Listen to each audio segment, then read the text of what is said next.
Good evening, everyone.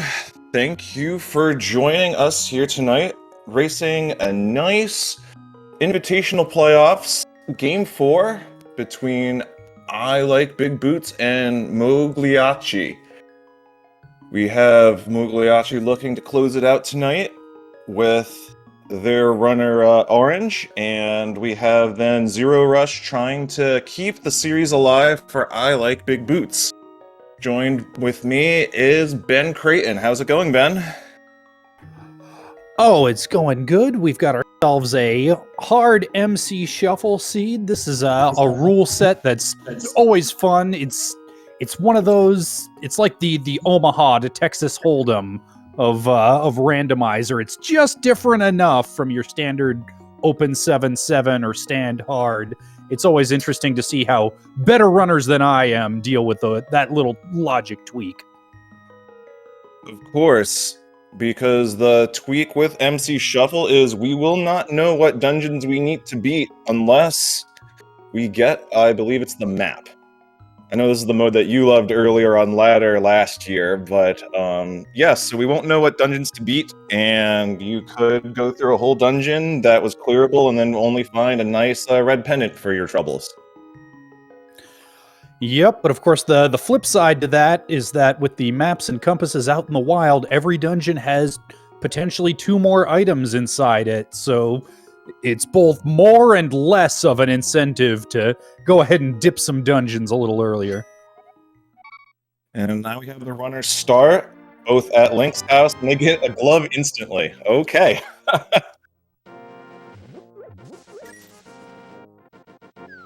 And both are headed straight to Uncle, and we will see what our tree pull is, and then what our first few items will be after the drop down.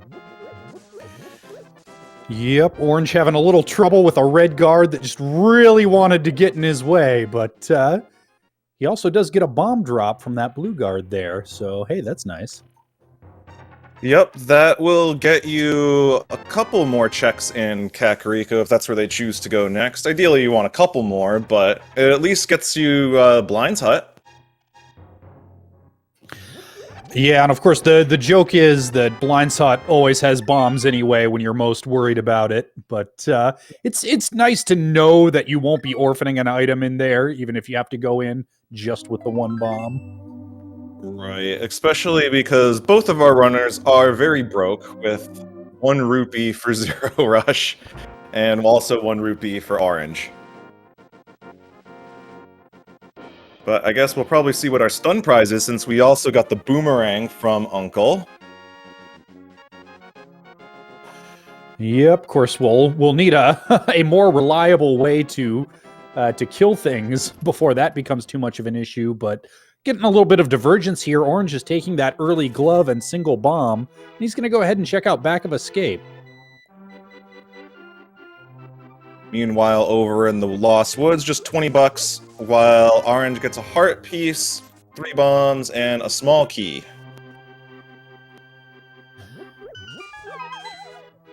Yep, nothing too groundbreaking, although that, again, that 1 bomb lucky drop that turned into 3 makes things real comfortable walking into the village now, whereas Zero Rush has that sitting in the back of his mind. What happens if I don't get bombs in here? Yup, he used his bomb somewhere, because now he doesn't have any bombs. And this one, yeah, the stun drop for just 20 bucks a pop, so I think he'll farm some rupees to buy a bomb pack and move on. Yeah, now with the glove, one of those little light-colored rocks that Zero Rush just walked past does have a 50-50 chance of a bomb drop, but that's one of the more obscure 50-50s. I don't know if he just didn't think about it or if he's willing to take his chances here. I guess he does have enough to buy up bombs. Might just be doing that. Yeah, it looked like he got his $50 to just buy the bomb pack, and then he'll clear Kakariko in reverse. As now we see Orange entering Kakariko with 3 bombs, who can just clear it like a normal way that one would expect to do.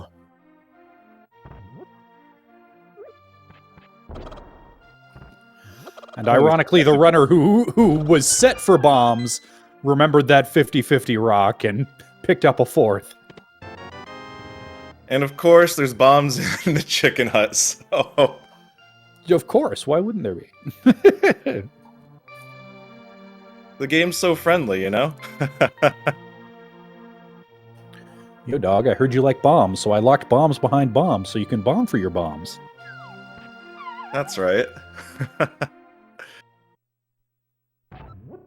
Okay, lots of money in both in the well and in Blind's basement.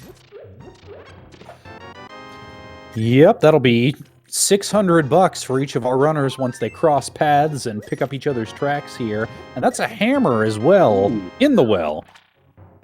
Now we finally have a weapon, and I don't know about you, but when I get over $600 this early in a seed, I just call them dollars. I know they're rupees, but when I have $600 to my name and I'm in CAC, I have to start thinking of our scam fish instantly. Yep, he is in logic with that glove, so definitely something that our runners might be considering here. Both of our runners are trading places at the moment, so we're kind of on autopilot as both runners clear Kakariko, so it'll be interesting to see where they go next. Yeah, South Shore would be the obvious play. That's where the item density is, but nothing stopping either of our runners from throwing a little monkey wrench into the more usual route. Just a partial refund from the Turban Merchant here today.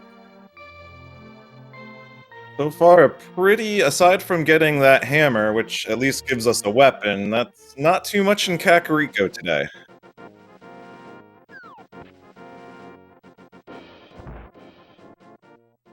And But we got that all-important Ganon's Tower map, so we know where to go once we're in there.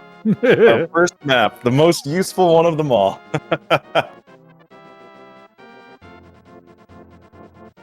And Race Game had, I believe, the flippers. I saw it for the 10th of a second. I believe you're right. Whatever it is, it's clearly useful because Zero is going after it. Fairly sure it was those flips. Yes, flippers it is.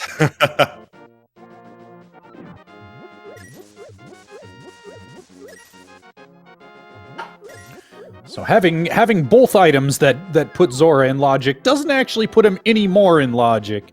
Having the money for it doesn't actually put him any more in logic. But if you're superstitious that way, you could say that the seed is yelling at you to go to Zora. Yeah, seed reading becomes a very integral part as we see Zero Rush heading to the South Shore. At this level, you really just have to make the choice that gets you the best route possible, as we see Zero Rush skip the dam entirely and head straight to Moldor. Yeah, this is a play that you see oftentimes if the runner's planning to pick up the dam on the way to Agena. We'll see if that's the case, but in the meantime, Orange is heading directly to the dam. We'll kind of see what we get here from both of our runners. And in answer to a question in chat, Zero Rush's sprite is a character from an obscure CDI game called Wand of Gamelon. Yes. I believe that might be my favorite game of all time.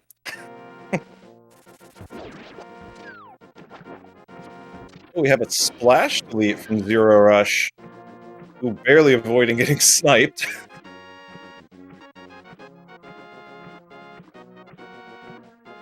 Oh, wow. There's a pearl as the sunken treasure for your orange to pick up.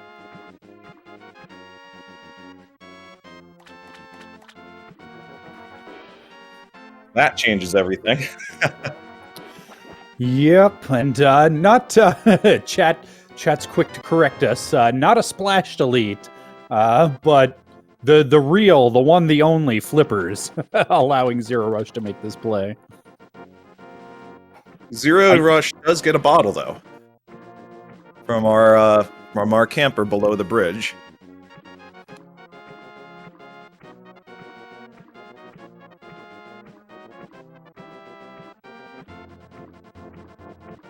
So we're gonna see where. Oh, okay. So we have Zero Rush heading to Ice Rod Cave, rather. Okay.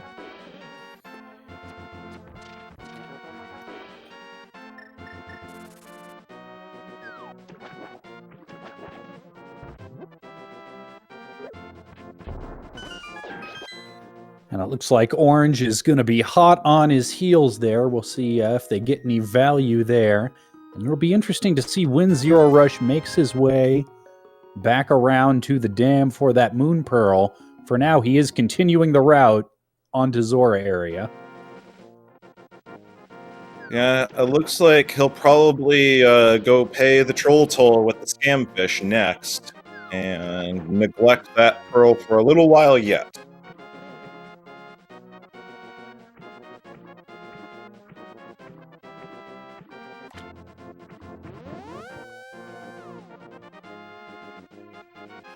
First, the waterfall.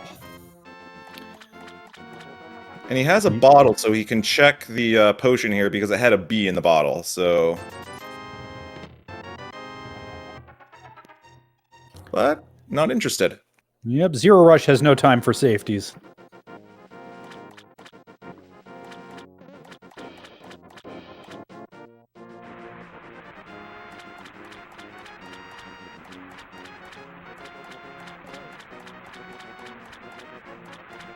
$50 on the ledge over there, so this play will end at Zora.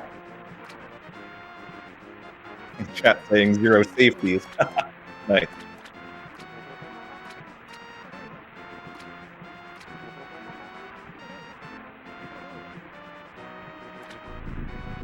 And today's troll toll reward is $20.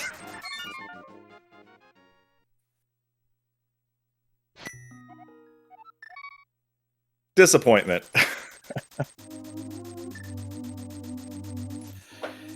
Yep, Zero Rush saving out to Sank, so he's going to be leaving that Moon Pearl behind for a little while longer. Looks like he's just picking up that back of escape play that Orange picked up a while ago.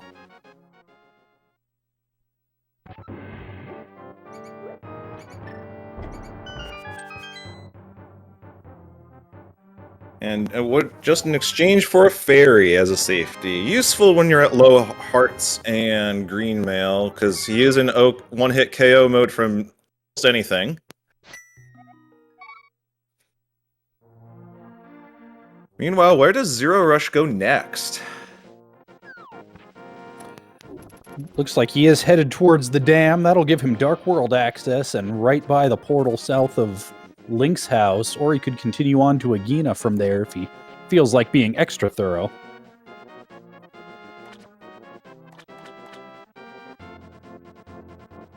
Yeah, I would suspect that he would make a beeline for a good old hype cave since we're in the area, and he's gonna get that that pearl now.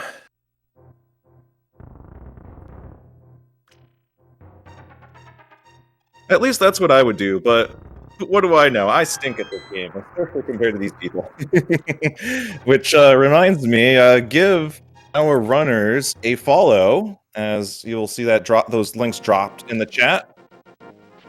And you can also give our lovely tracker Top File a follow as well. So say hello, good people. And thanks for joining us, and thanks for people helping us put on this stream for you. Yes, indeed. And Zero Rush is headed into the Dark World, 12 minutes and change into this seed. Meanwhile, Orange is taking some time out to go visit everyone's favorite sick kid.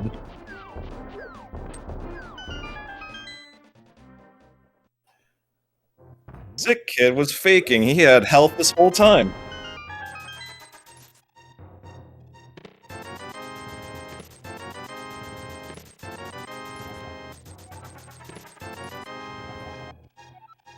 Meanwhile, Hype Cave is a bunch of money and a couple of maps and compasses. Yeah, just a bunch of cash money. I mean, it's kind of sort of need it, but we're good on money for the rest of the seed at this point. And we're gonna see Orange go into the Dark Hole from above Kakariko instead.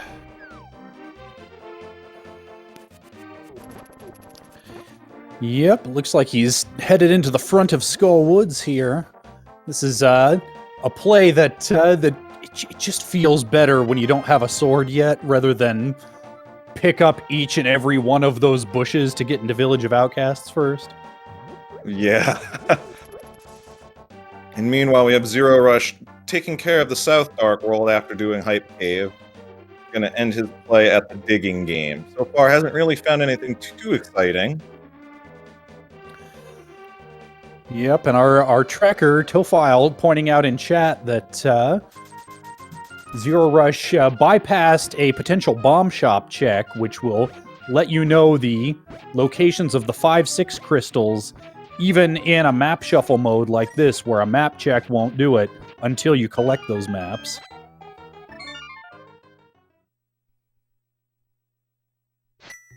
Still nothing for Zero Rush on his play. Where will he go next?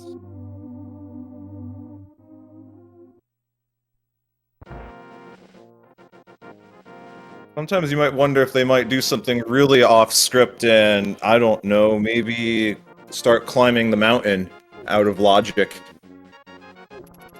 That could be a consideration, although probably not your best check. It's probably best just to still go into Vu. It's just, you never know what sometimes what people might think to do instead.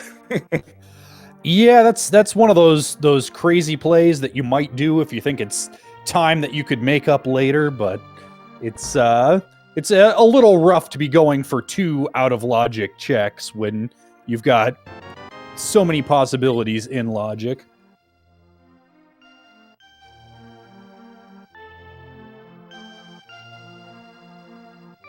So we have Orange clearing out the entire front of Skullwood that he can do with no fire items.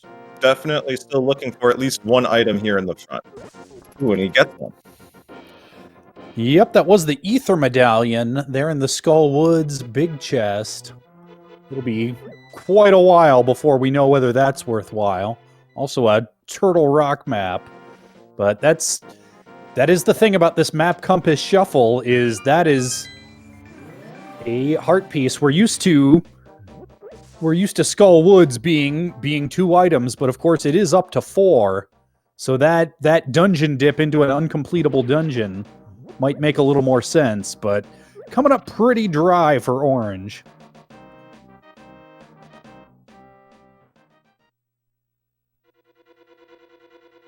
And you nice little heads up play. I always try to sneak in a couple teaching moments for people that are maybe newer to the game. It's always nice to have a little heads up knowledge to know that this dungeon has wall masters to warp you back to entrances so that you don't have to go into any tough rooms or do any sort of battles that are unnecessary when you just want to leave.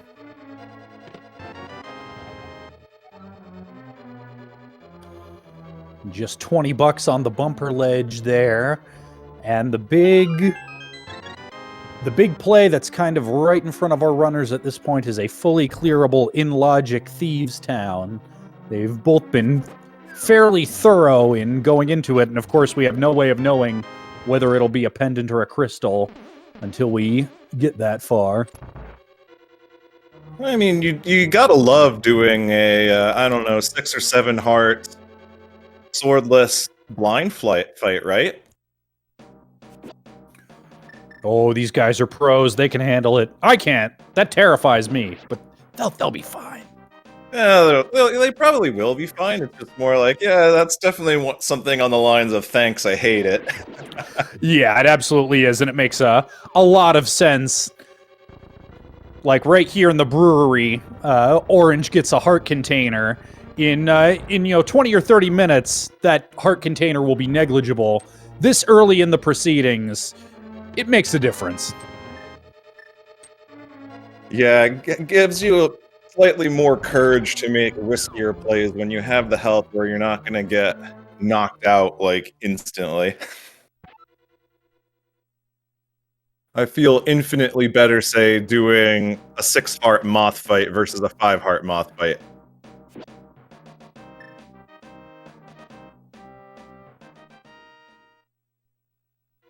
Meanwhile, we see Orange being the first into Thieves.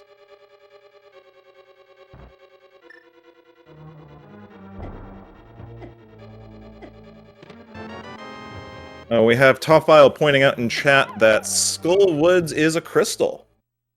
And we get our first sword in Thieves Town. Thank goodness.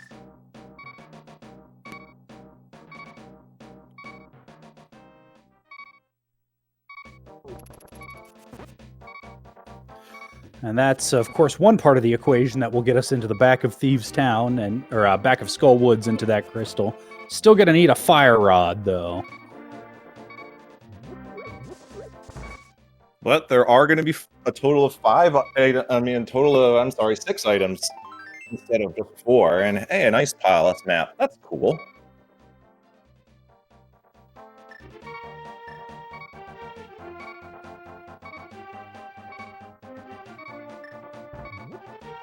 Zero needing to be careful here with 1 heart in the overworld. It would be very unfortunate to die in the overworld where you don't get to start back over very quickly.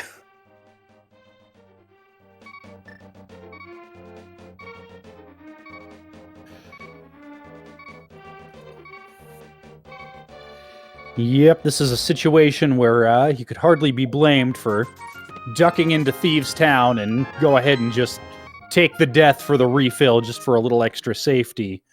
Meanwhile, Orange still has that fairy in his back pocket and near full health, so he's able to move forward with a little bit more confidence. And that is a green pendant, Swamp Palace, and a red pendant Turtle Rock today. Ooh, that's potentially interesting. Those dungeons could be skipped, or they could be hard required, and a red pendant TR is just... woof. Scary sometimes, if you need to go in there anyway. Yeah, it is very nice knowing that the ice rod is just entirely off the table. No need to worry about it.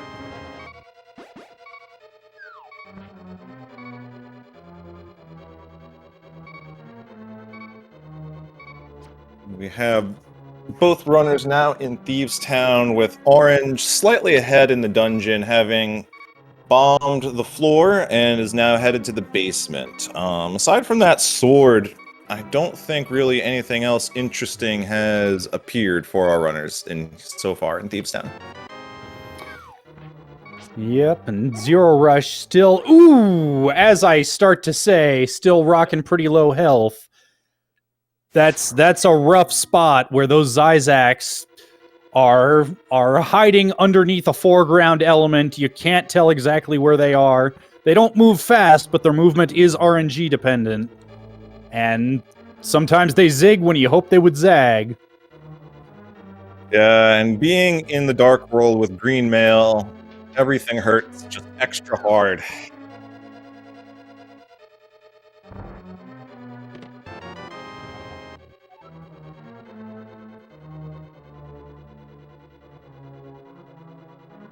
So far, still a lot of nothing. So we're gonna get our final item check here on the boss. I think we had a full done. Well, we already had the big key. All of our other stuff is in the wild. So what was I gonna say about getting a map on the boss? I mean, we still could. It could even be the map to this dungeon. You know how much we've been wanting that. Yeah. It's always annoying as an MC shuffle seed goes on when you start getting maps to dungeons you've already cleared. We see Orange now taking on Blind, following the script nicely. I've learned 2/3 of this, but nicely done. Yep, I think that's what most of us learn, and then just kind of wing it from there. It'll get you through 99% of the time, and just a Swamp Palace compass there behind Blind, so no progression, but it is a crystal. You can at least rest assured that your time was not wasted. Especially because this dungeon, aside from the sword, was basically empty of anything useful. in Link's little quest to get their toys back.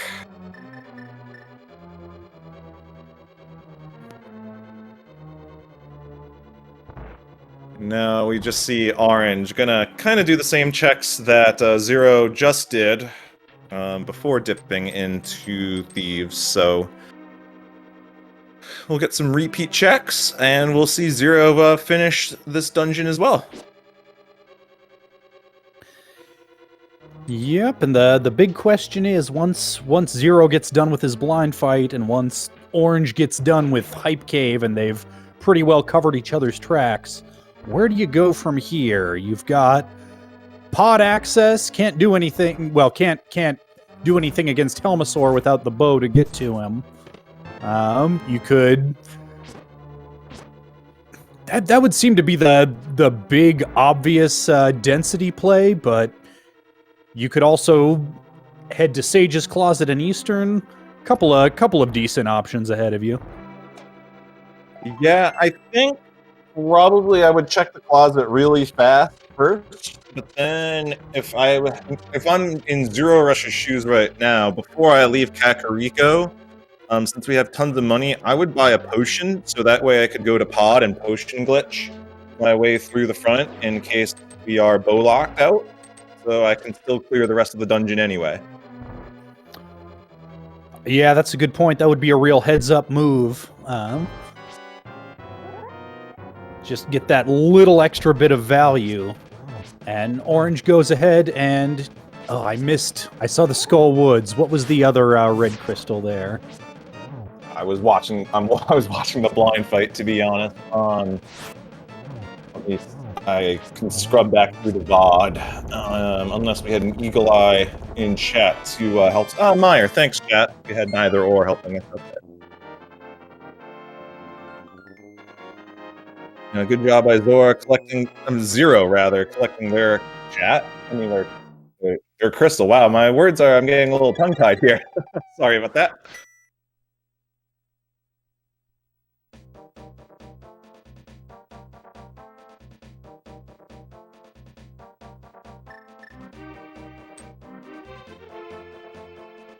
Alright, so it looks like Zero's going to check out the Cape Ledge, while Orange is going to head up to maybe Pyramid first, but definitely Pod.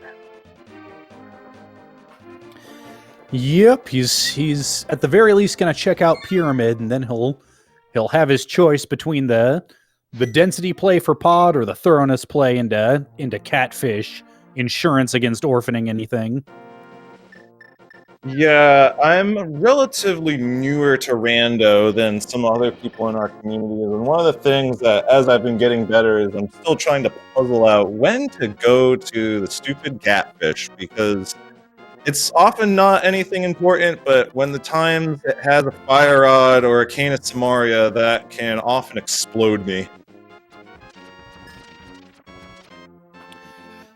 Yep, that's maybe something to ask our runners during the interview segment, as Orange does seem to be making his way towards the fabled fish, because it's one of those little decisions that everybody has an opinion on, and it's so situational. It depends on if you think you're ahead or behind. It depends on, do you think you have an execution advantage over your opponent to where you can make up the time you spend being a little thorough?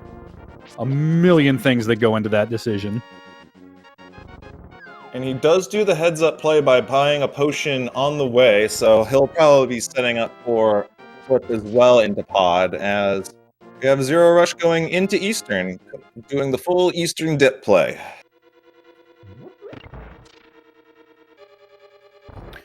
Yep, it makes a lot of sense. You're dipping a dungeon that you can't complete at the moment either way. You don't know if you need to complete it either way. You can see Orange there considering a save and quit and opting to pick up that map, which it turns out is to Desert. So that'll give him a little extra information there out of Catfish, but not that real hard value that he was hoping for. And that is a blue crystal there in Desert. Nice. Although we can't get in there yet.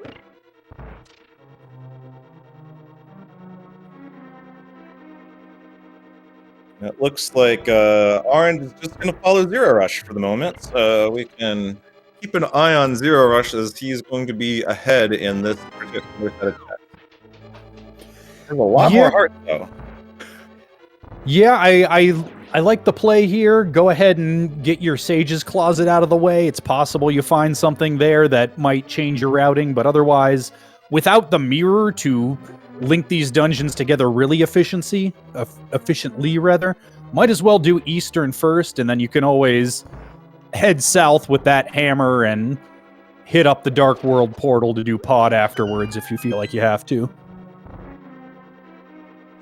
Yeah, that's a pretty good, nice little heads-up routing. Ooh, a second sword even in Eastern Palace. So now, if we have a lamp pick up very soon, Aga becomes in logic, and that could be interesting too.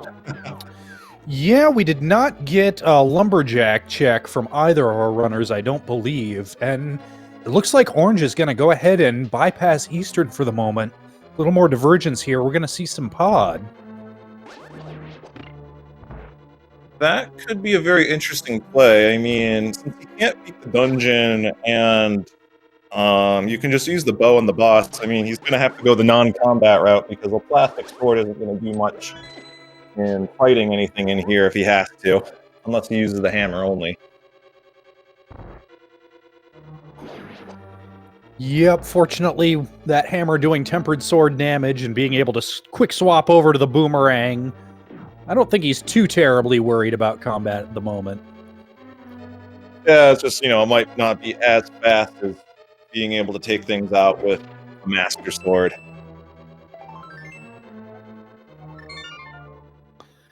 And Eastern not looking like the answer. Zero heading over to the vanilla big key chest, out of logic with no lamp, but it doesn't matter, it's just a piece of heart. Oh, he's gonna go to escape. Yeah, this is another one of those big questions in any kind of open mode is when do you route in escape? And the answer tends to be when you don't feel you have any better options, which apparently is where Zero Rush considers himself. Yeah, we're not bow locked out of pod since we picked up the key in the front basement there. So we'll be able to continue on in some fashion since we won't need the bow again until the boss.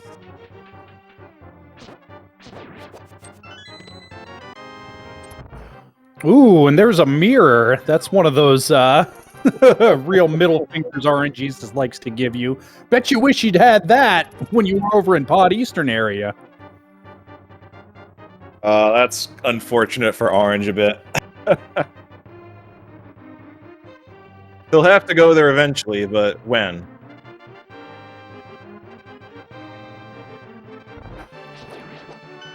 Well, not necessarily with Swamp Palace being a pendant. It's possible that mirror won't be required. And there's a flute in Pod. Even better.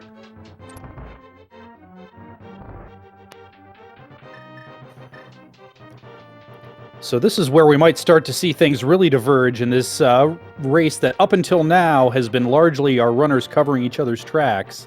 Now having diverged and found different progression, they might be pulled in different directions for a while yet. Yeah, the flute just opens up so much at this point. Well, it puts inside of Spectacle Rock into logic, but other than that, it doesn't do much without either the mirror to continue on the mountain or the Titans to open up Mire area.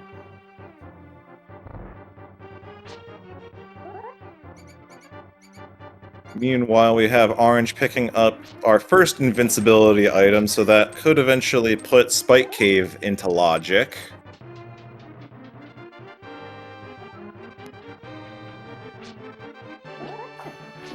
Yep, in fact, I believe it does right now with the flute putting Death Mountain into logic, and he's got both the gloves and the hammer.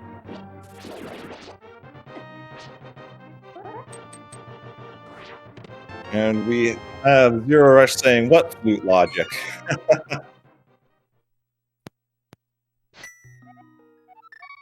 Or was he in? Was he in Dark? Was he in Old Man Cave? I lost track.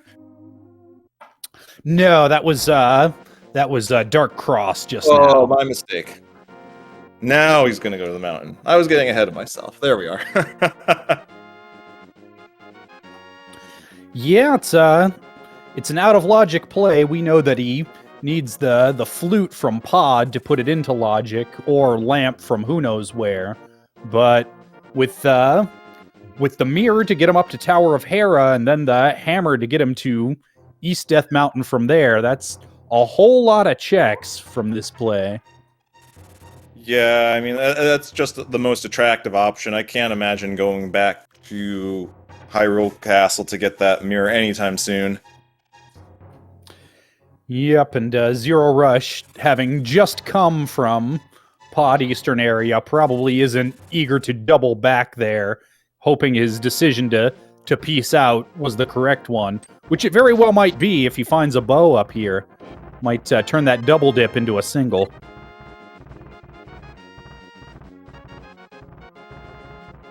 All right, he turns in the old man for yet another heart. Both of our runners are getting towards near max health here.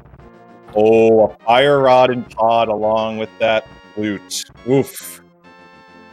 Orange is going to be a little bit happy about that.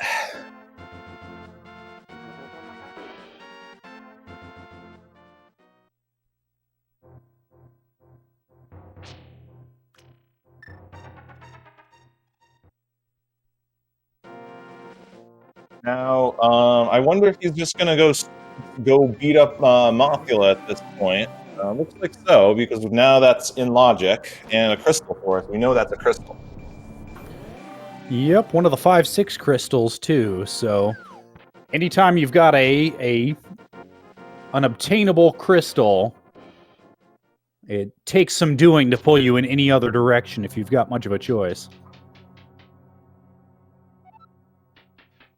Chad asking if Fire Rod was in logic or not. It was not.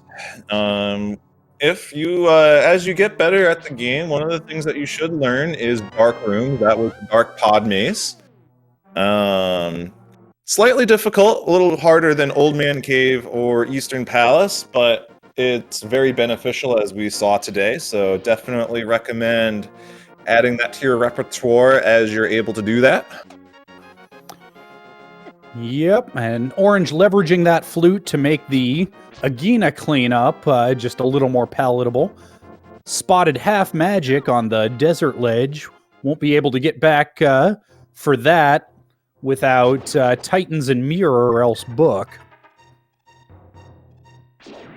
And we have chat pointing out that Hera is firelocked, so Orange can fly up to Hera and beat it now because he has that illicitly gained fire rod. Yep, and with the hook shot, Zero Rush would be able to bypass that fire requirement, but with that item still being at large and potentially in Ganon's tower in this pendant swamp seed, not going to be an option at the moment.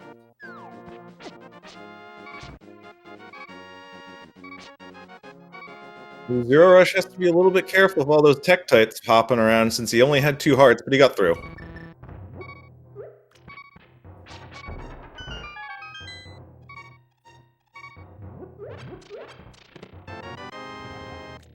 Alright, so let's see what's that Paradox Cave besides a map to Hera and some bombies.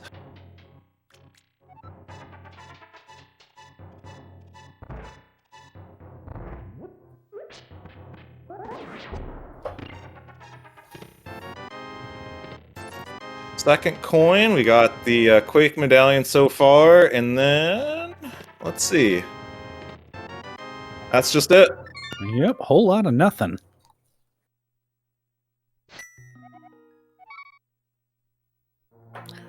So yeah, unfortunately, that mountain climb turning into a bit of a bust for Zero. Let's see where he takes this now. Back to the Dark World, though. So, pod? Could be headed back to pod, could be taking that mirror into Cave 45. And we have orange going into Spike Gate.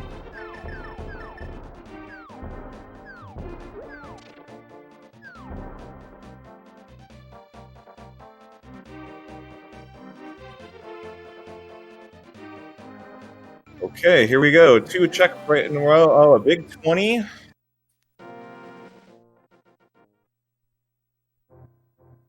And just some bombs. Yep, both of our runners separately opting to spend a little bit of time on some insurance, on some obnoxious out-of-the-way checks, and neither of them getting paid off for it. And we now, I guess this looks like orange gonna go beat up Mothula. That'll be the end of that. While we have, it looks like Zora is gonna go into swamp. A little hookless swamp action. Okay. Definitely gambly territory now. Yeah, he does seem pretty determined to leave pod behind to avoid pod after leaving it behind the first time. Still not out of the realm of possibility that it could be the right call, but the longer he stays away from it, the less likely that's going to become. Yeah, and the more burned he'll be by that decision, but that's Rando, and it's what I kind of love most about this game and scene. It's all about the choices you make, and it can sometimes come down to one fateful choice, be it wrong or right, that makes or breaks a race for you. Useful map to Thieves Town. Massive sarcasm quotes there.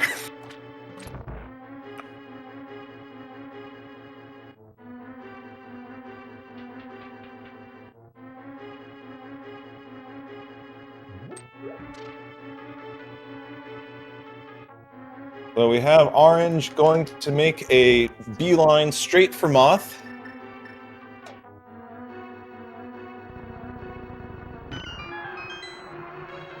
See the beginning of the hookless swamp play by Zero Rush.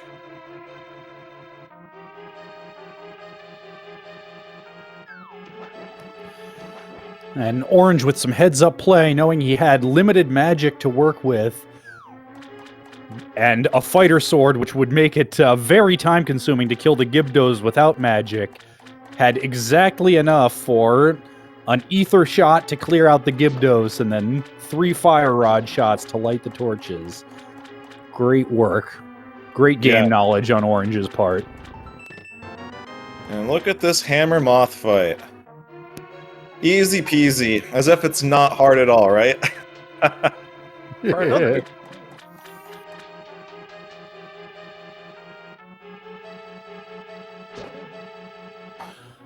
Oh, and chat on our tracker pointing out that Zero just found Mitts there in his Swamp Palace play. Oof. Oh, that must have been in the southern loop. Oof. Yeah, so that's, on the one hand, that's a huge find. It's gonna be necessary progression one way or the other. On the other hand, that's pulling him ever farther away from pod, but which still might not necessarily be a bad thing if he can find that bow someplace that's not locked by the fire rod or flute that were in pod. This seed is just turning real nasty really quickly. And speaking of progression, it looks like Orange is going to head into the Hyrule Castle play, going to pick up his mirror, which will allow him to make that same play into Swamp Palace if he so desires, but that might also pull him to Desert, might look like a more attractive move first, being fully clearable and a guaranteed crystal. Or no, that can't take him to Desert without the Titan's Mitts that are in Swamp, so never mind.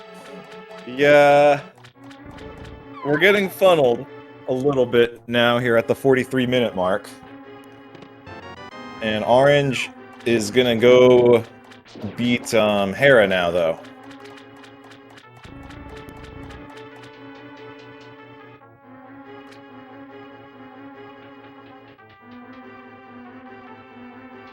And since he has the fire rod, he can actually continue and actually finish the dungeon. So we'll get some fresh checks here as we see Zero Rush finishing up Hookless Swamp.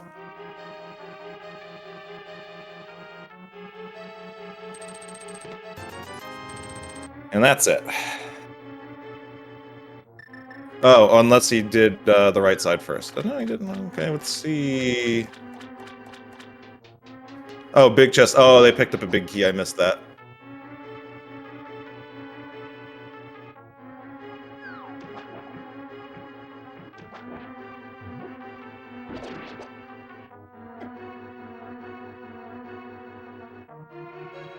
Alright, the play ends here then. Ooh, a book. Well, there's that desert access that I've been talking about all seed. And since he has the Master Sword, he can also read the tablet here too. Yeah, that makes for some nice efficient routing. Head over here, check the tablet, and then continue on into desert. Why not? Well, I say why not. The answer is because he doesn't have a fire source to complete desert. Meanwhile, Orange in coffee break. And just some junk on the tablet, and he'll go to check out Agina now.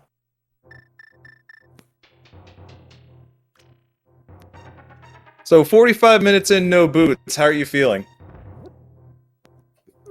You know, there's always that nagging sensation in the back of your head. What if the other guy found it 10, 15 minutes ago and he's just constantly gaining time on me? But heading into desert will help allay or possibly exacerbate these fears in a second when we see whether that's boots locked or not. Yeah, I mean,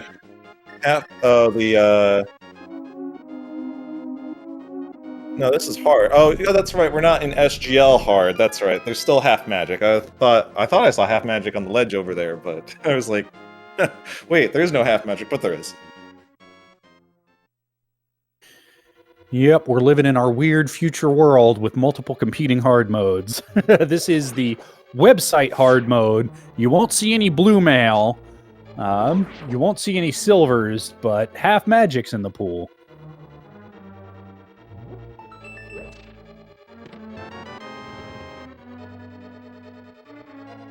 I don't think... Did Zero Rush see what was on the torch yet? I missed that. I don't believe he did. I think he went and got his small key, and he'll be heading back in that direction. Ah, okay, there we are. There's the key anyway, though. Yep, so at the very least, the dungeon prize is not going to be boots locked. Oh, and a blue pendant for Orange by beating up the Troll Dorm King. Yep, didn't knock him off the ledge, but found a way to troll him anyway with our only unaccounted for pendant, of course, being on a boss that you blind killed. Oh, and the map is on the eastern side, and he's going there now, so he's gonna get the disappointment map very soon. Yep, meanwhile, just a heart container on the desert torch. And that's gonna be the end of Zero Rush's desert adventure. Looks like he might be heading after that half magic just for a little extra safety, but with no fire source, he will not be able to make his way to Landmos.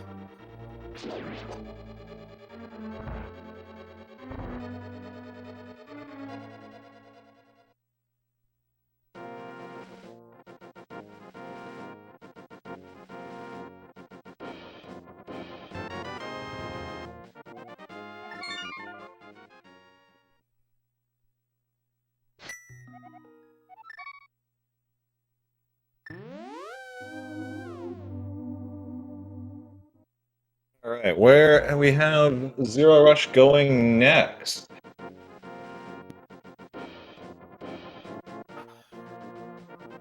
Yeah, the name of the game for the last 10-15 minutes or so has been avoid pod, which of course is where we know his progression is hiding. Might be cleaning up graveyard ledge at this point. I mean, he has the mirror. Aside from him going to pod, we're kind of running out of checks, so it's going to be some of the stinky ones. Yeah, and this could be graveyard ledge and then continuing east into pod. That would be some pretty efficient routing. Or chat brings up a good point. He does have those titans. Smith chain is a very real possibility here.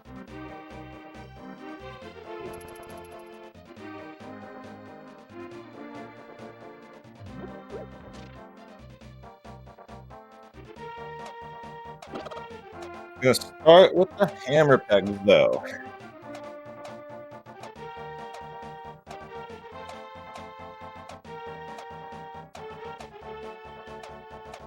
Looks like Mogliacci's gonna. Orange of Mogliacci is gonna go into swamp. Or no, they're gonna take care of some checks first. Yeah, I think knocking out Cave 45 first, rather, before Swamp makes a lot of sense. It's what Zero Rush did in this position, and we know it's not going to be anything fun, but on the off chance this was some major progression that lets you avoid Swamp altogether, that's well worth the time.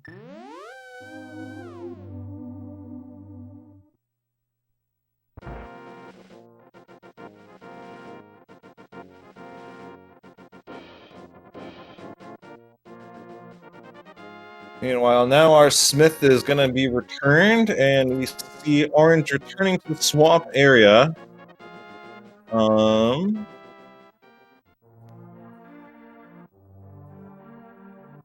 Okay, so they are going to do they're going to do the hookless swamp, and then they could immediately go beat desert because they have the fire rod to finish the dungeon. And we know that's a crystal as well, so it looks like Orange's path might be set for a little bit. Yep, and chat pointing out that Zero Rush's approach to this Smith chain is a little odd. He did hammer pegs first, grabbed the Smith, saved and quit to Sank, and then walked back. Typically what you'd want to do is grab the Smith first, knock out hammer pegs, use the mirror to return the Smith, and then grab your purple chest right there. That might be just a little bit of, I don't know, sometimes I get a little bit rattled when a seed starts to go particularly sideways, as this one is going for him. Happens to all of us. Yep, it absolutely does, and these getting this far in League means you've been playing a lot of this game lately. Seed bleed is a thing, fatigue is a thing, it does happen. And just the seed trolling you so much that you get rattled. That can happen too. Yeah, and just trying to constantly think 3 steps ahead can have you muscle memorying things in a strange way that are directly ahead of you. All right, we're gonna get that purple chest turn in.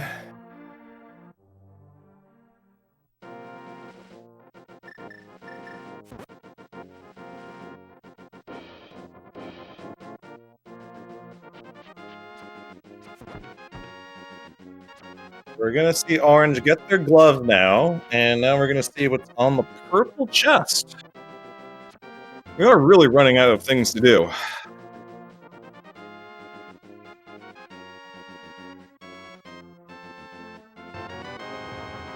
Just another bottle. Ooh, and Orange making the correct, as we know, the correct play to immediately mirror out after getting those gloves. Yeah, unless did Zero Rush check the Hera tablet? That's the only other thing that book would be useful for. He did not, because he saved and quit with the chest, so he couldn't have used the portal. But we see Orange going to the Mire area now. That's a new check for us.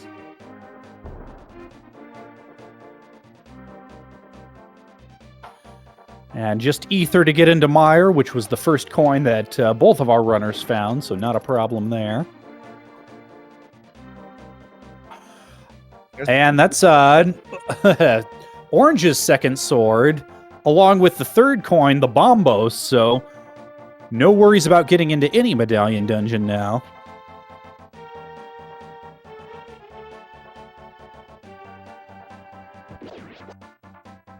Yeah, so now Orange is gonna go take out our land mows, as I think we're now going to finally see Zero Rush go into pod to... Or no, he's gonna go to Catfish first, but then probably pod to get the bad news. Yeah, unless he decides to make a Hail Mary graveyard ledge play, it's hard to think what else he has to do after this Catfish comes up dry.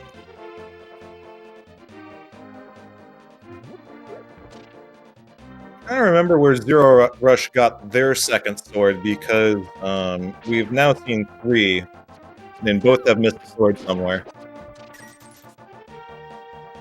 Ah, sword in Eastern, that's right.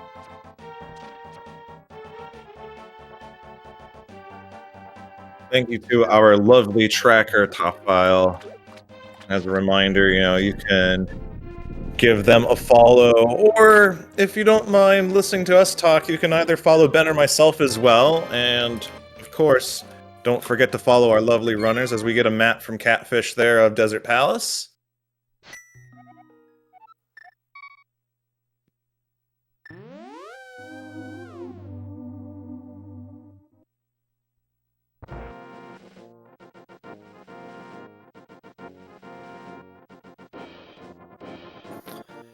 And Orange about to give us some new information here as he heads towards Landmos. Zero already made this desert play a while ago, but since he did not have that fire rod from the pod Dark Maze, was not able to complete the dungeon.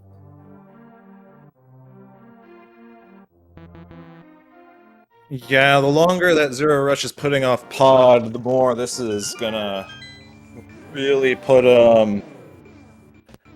behind the 8 ball. Yeah, and this is what we call playing to your outs. If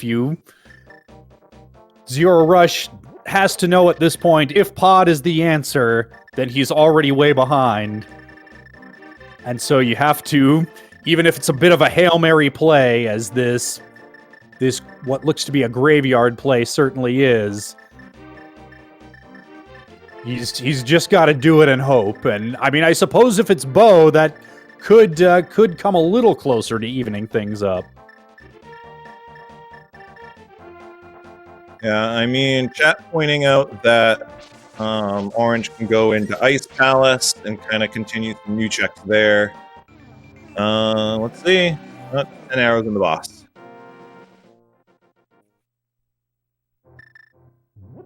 And here's the Hail Mary play.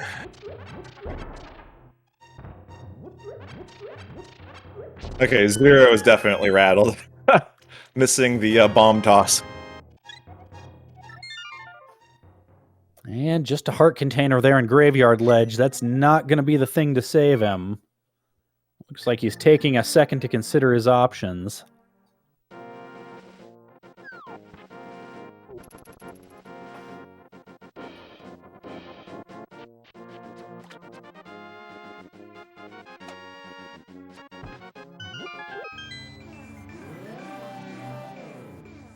Looks like Orange is just going to finish up that desert area. See you later.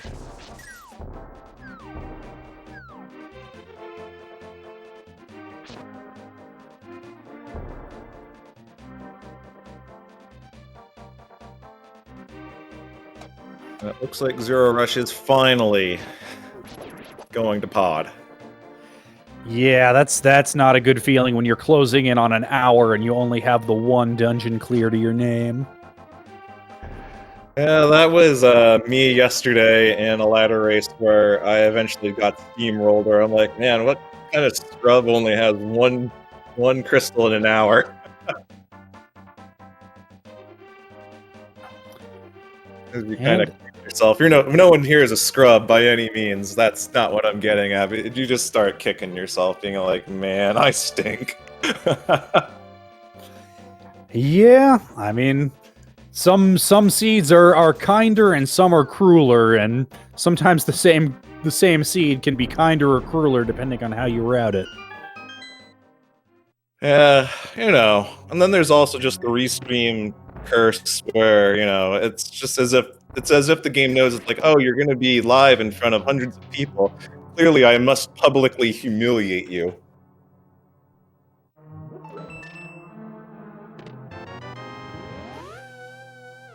Orange opting to do the Smith chain. We know this isn't going to give him much. Not sure how I feel about this as a play when a Crystal Ice Palace is in the offing. It's not in logic, but you got to do it sooner or later.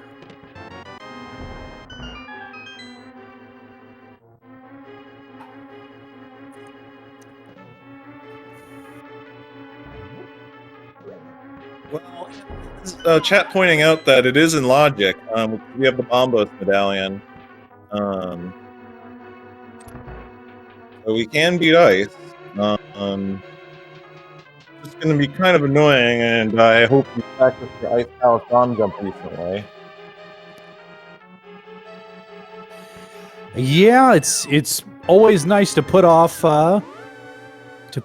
ice until you have that red cane for Icebreaker, if you have the option. But I have definitely sunk valuable minutes of a run into trying to do that very thing, only to find red cane either in ice or otherwise locked behind it. It's always the worst when the cane is in right behind the pipe that you icebreaker through. It's as if the game knows. Yep, in that vanilla big key chest. But honestly, at this point, that lack of cane is kind of a nice thing because it's keeping Pendant Turtle Rock from being an option. And that's always one of those make or break decisions that weighs on your mind as soon as it becomes a possibility. Wow, beautiful Pengator room from Orange there. Yeah, those bomb strats are not terribly difficult, but it's not the sort of thing that you can just wing. You have to know the placement, and you have to practice to get the timing. That word that I keep avoiding in my own rando career.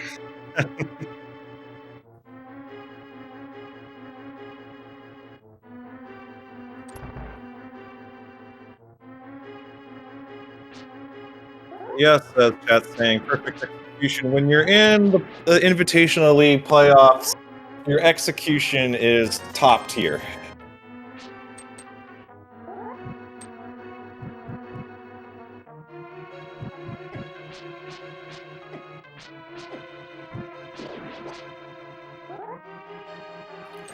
And it's an oldie but a goodie.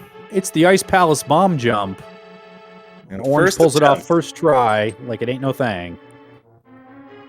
We don't have to send him to the practice hack after the feed.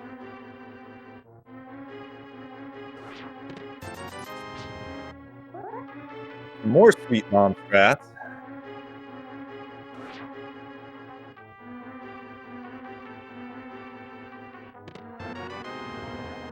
There's Zero Rush getting the bad news about the out of logic fire rod. That would have been very useful for him when he was in Desert earlier.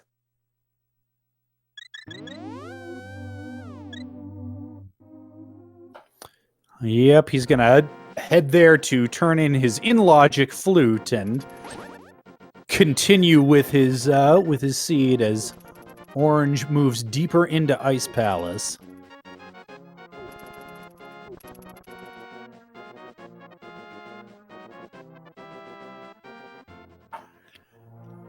At this point, yeah, I'm sorry. Yeah, if I'm counting my items and my dungeons right, we are a bow and a red cane from Go mode. Correct me if I'm missing anything. I think that's about it. I mean, yeah, we need the cane, the bow. Barring that 1 in 22 chance that GT Big Key is boots locked. Yeah. And I suppose we do need the hook shot as well at some point, unless we're going to try to hover Moldorm too. Now, would you say we need the hook shot? I would need the hook shot. I have no idea what these guys need. Same. I don't think I'm ever going to make the attempt to learn hovering. I value my hand a little too much.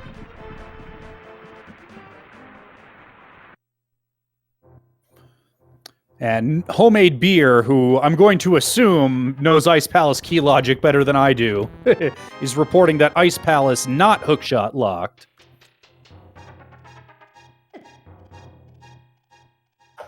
But there's the red cane, not quite in the trolliest spot, the icebreaker room itself, but the second best spot it could be in.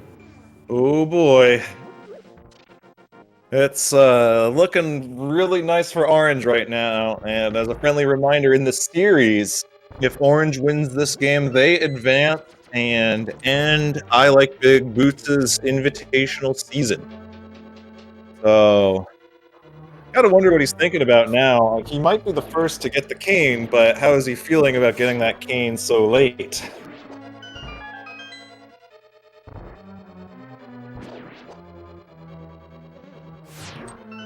Yeah, it's always interesting hearing the racers' thoughts after the race is done, because it's real easy to assume that your opponents just made all the same moves you've made, except they skipped that one thing that didn't pay out for you, and therefore they're 2-3 minutes ahead and you're just boned. Yeah. Because now I would have to think our runners can do Mire basement in the dark, so with that cane, Mire just became clearable. Yep, of course, that bow is still at large, and with that red cane now available, it could be lurking in Turtle Rock. Oof, that's right. We have access to a pendant Turtle Rock. Why did I say something at like the very top of the race here about being scared of a pendant Turtle Rock having something in there that you'll need? My bad. Yeah, and a pendant Turtle Rock seed, you kind of want that red cane later in the proceedings. You get it early, and it's just in the back of your mind all seed. When do I do it? When does it make sense? There are so many items in there, but it's so lengthy. Chat correcting me on doing Mire. We have no hook and no boots, so we can't get in. Well, we can unlock weapons. That's true. That would be the the other use for hookshot besides crossing the Moldorm Gap and getting into the back of Swamp Palace. So everyone's off chat. Beer and Julo Ninja saying it's time to go to DDM. I think I have to agree. It's time.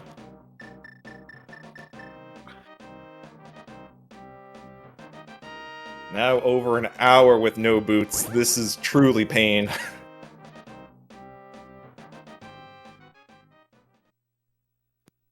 To Moogle Chikarman chat, because we're in website hard mode, all of the upgrades have been removed.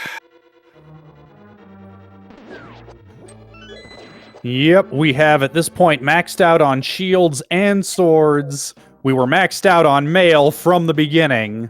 That half magic was on Desert Ledge. Look for a bow, but don't bother looking for silvers. Yeah, we were also, because we had seen Orange go into the upgrade cave looking to get a bomb refill. It would have been a heads-up play, but while SGL hard mode keeps the upgrades, website hard mode does not.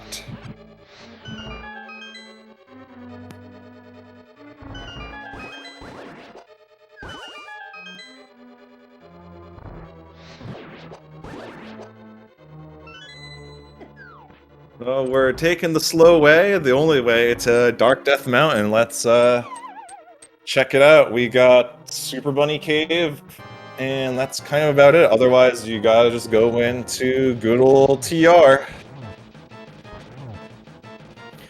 Yep, and we've been saying the H word rather liberally, but you do need the boots for that. So even if you're a filthy hoverer, you're not getting anything out of Hookshot Cave without that.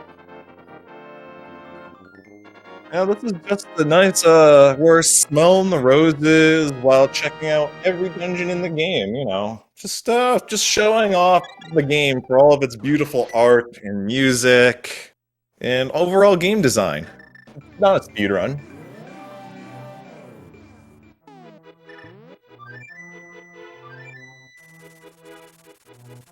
Although low-key, I do appreciate the art style of this game. It's held up remarkably well 30 years later compared to other games of this era.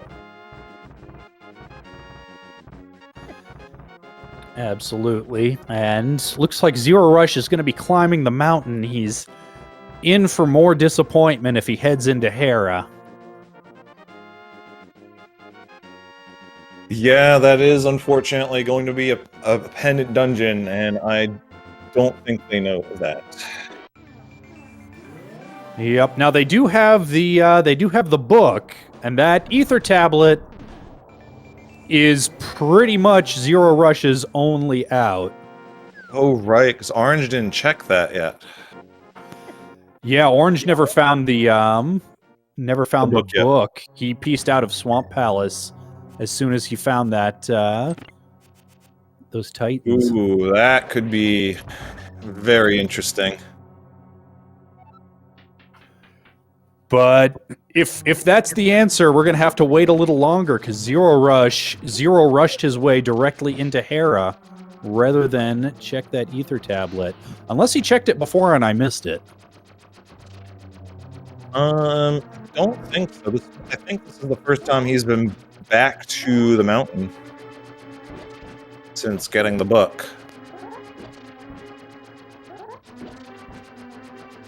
Zero unable to, or refuse to do the coffee break.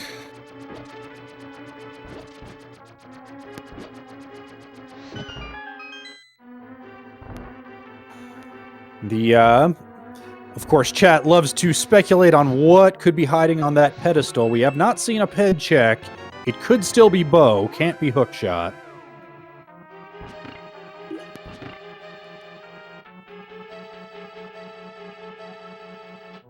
Yeah, this speed is just giving our runners what for.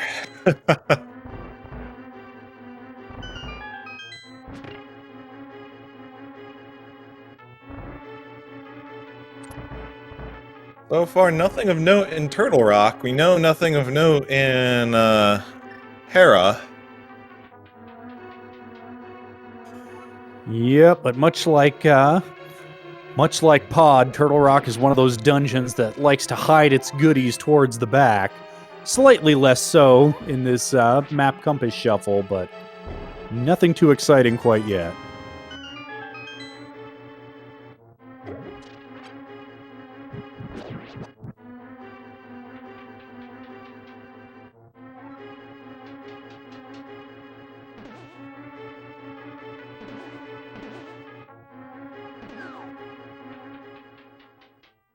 Right, we have Zero taking on Trolldorm now. And oh hey, I hope you didn't skip Lava Chest ever, because that's gonna have a big piece today.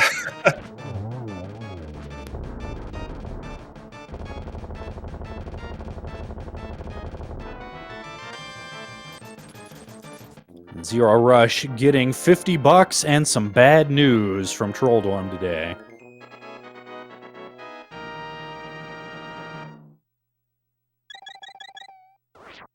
But, you know, we're still an hour plus in, nearly an hour 15, and we're still nowhere near go mode unless we get, like, 3 items in a row.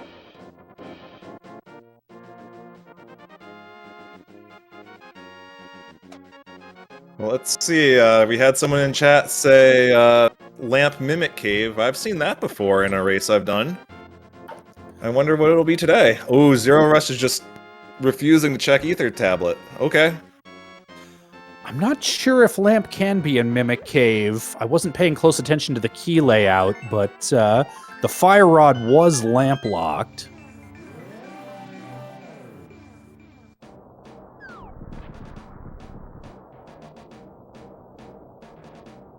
God, asking where Kane was in Ice Palace. Painful. Painful. Zero Rush heading into Hookshot Cave and then turning around and heading back out, remembering, oh wait, oops. Meanwhile, in the big chest of Turtle Rock was the hook shot. Oh my. Well, that's a bunch more checks for Orange in there in Hookshot Cave once he gets bored of this dungeon. And he could always take that back to Swamp Palace. Entirely possible that that bow that he needs is hiding back there. Let's just hope that the bow is on Laser Bridge so that we can get a move on here, right?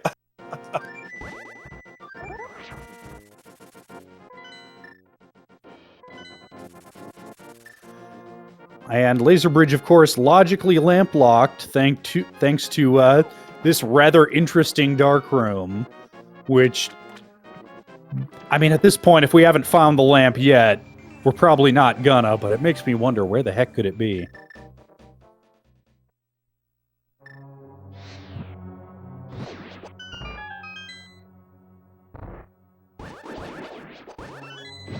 It would be really awful if we got an ice rod here. Well, that was a mushroom, so what would be even more awful would be Ice Rod behind that mushroom with something good either on Trinex or on Ped.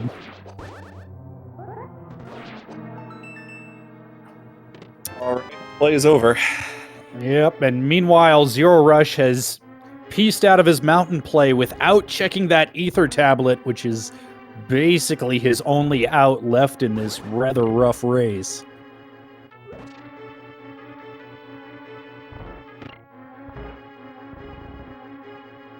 Yeah, this seed is getting to be particularly cursed.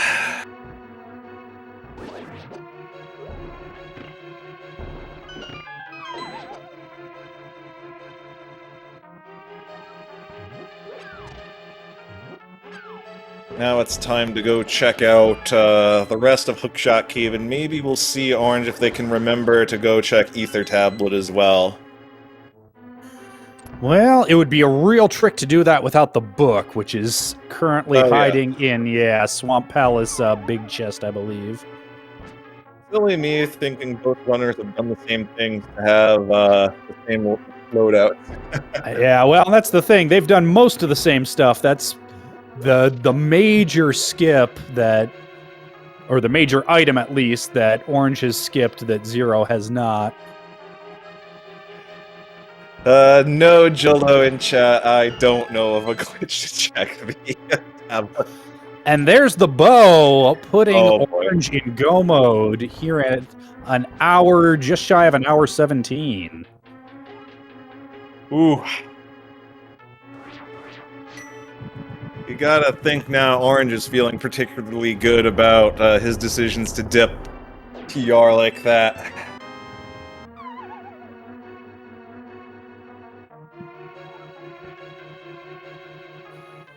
Yep, so at this point, Orange needs to go ahead and knock out Mire. He can hope for a God Mire, nothing he's searching for, and then clean up Eastern and Pod, and he is off to the races. Whereas poor Zero, he's on the right track. He needs to find that red cane in here. But he is quite a bit behind at this point.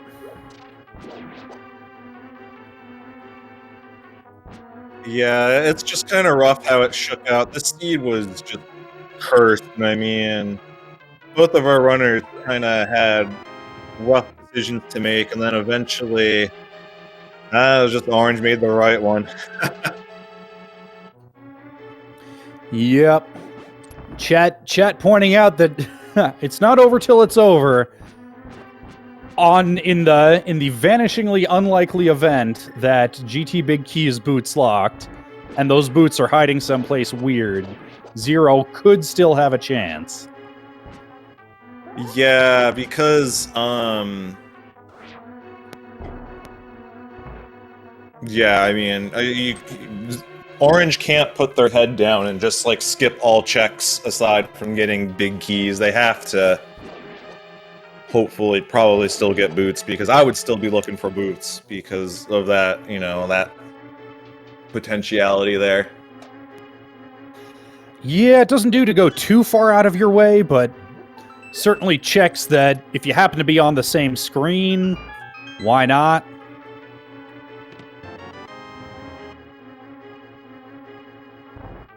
Yeah, I mean, other than that, I mean, there isn't really much else to really help our runners out. But boots would be the ultimate, like, sweet, I got what we really need to ensure that we're getting done.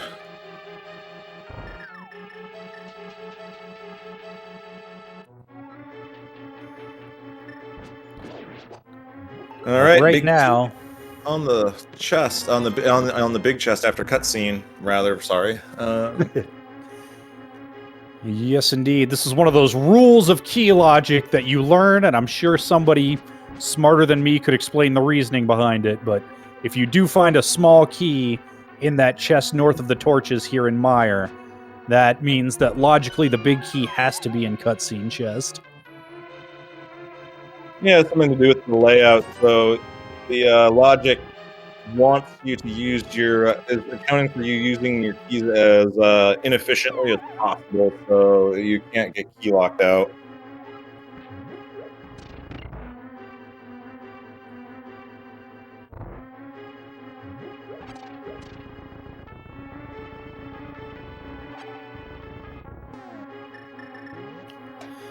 Zero dropping into his cold stare fight as Orange heads to the back of Mire to face Vitreous. Having tempered, that's always nice, and you have a cape. You can do all sorts of cheese strategies to quickly get out of the fight. Nice and easy to do. Oh no, poor Zero. Taking a death at cold stare. But oh, has a fairy. Yep, I was about to say, he was wading into those puffs like he had no fear, and turns out there was a reason for that. He had some insurance in his back pocket.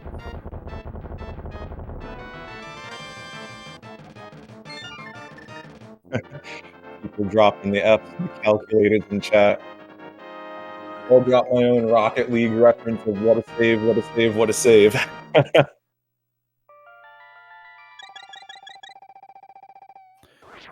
Meanwhile, Orange tackling the Mire dark rooms, one of the trickier dark room sequences in the game. Yeah, this is one of the rooms, aside from also the dark TR that I've been avoiding practicing, and I really should get on that, so I don't need the lamp anymore, but at some point. Yeah, it's one of those rooms where you buckle down, you spend some time in the practice ROM, and you can get it, but it also comes up seldom enough that you'll think you pretty much have it, and then it comes up in a race, and it's been a month or two since you've practiced it, and it's like, wait, how do I do this again? Yeah, Rust becomes a real thing, especially if you're not playing Rando every day or every other day or so. If you have, I don't know, other games you want to play or just other things you want to do out of life. I'm sorry, other games? I'm not sure I've heard those particular words in that order in a sentence before.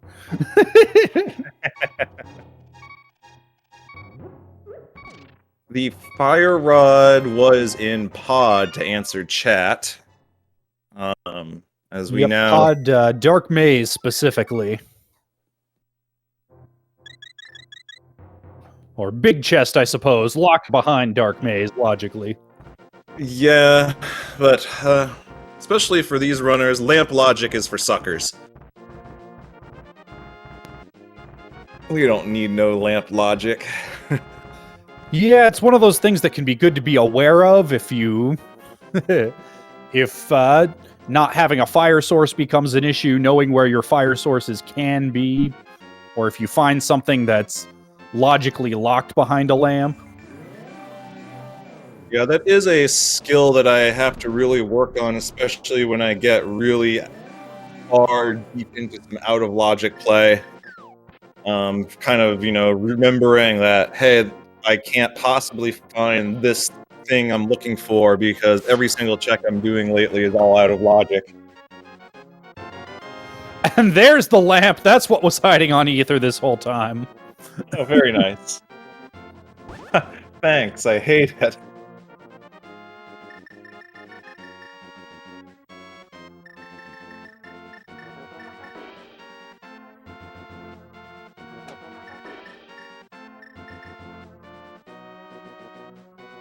Now just Orange just has to do the pod Eastern mirror play, and then they'll be off to finish this game.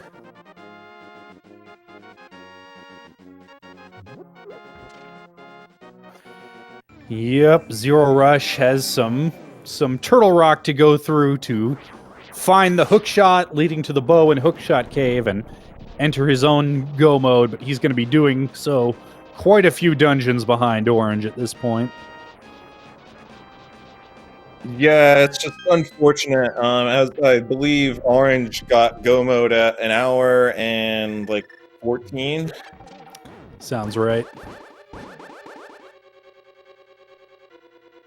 The Zero Rush well on their way to getting the bad news about their go mode sequence with the hookshot and the bow, and then go.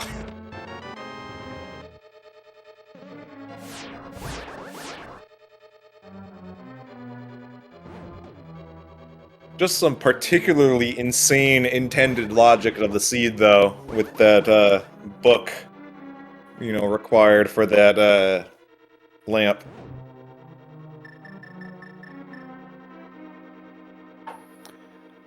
Zero Rush successfully pulling off what's known as the hardest trick in the game, which is remembering that you don't have the hookshot to do this room the quick way.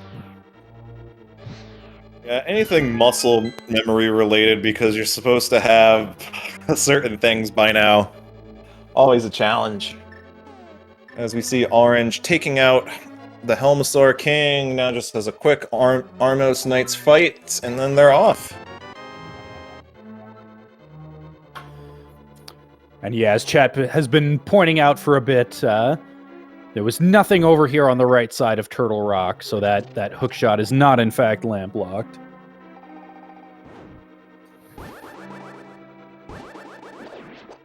Yeah, just insane intended logic, just terrible, terrible logic that you're supposed to follow, but...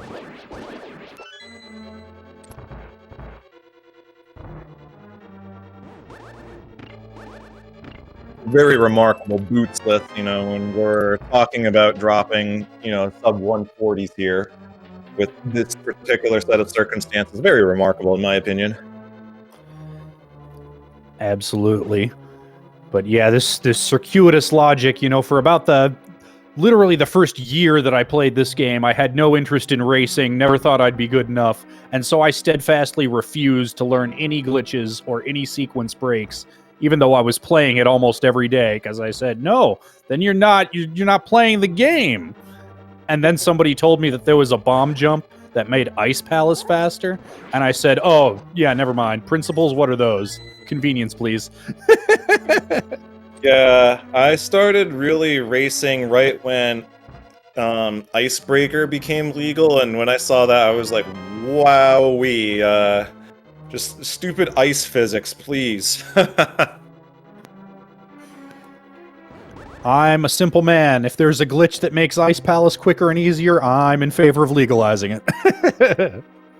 Yeah, it's just, it's definitely weird. I understand the concerns of the people that were against it at the time, but my goodness, just to not have to do Ice Palace if you don't have to, please.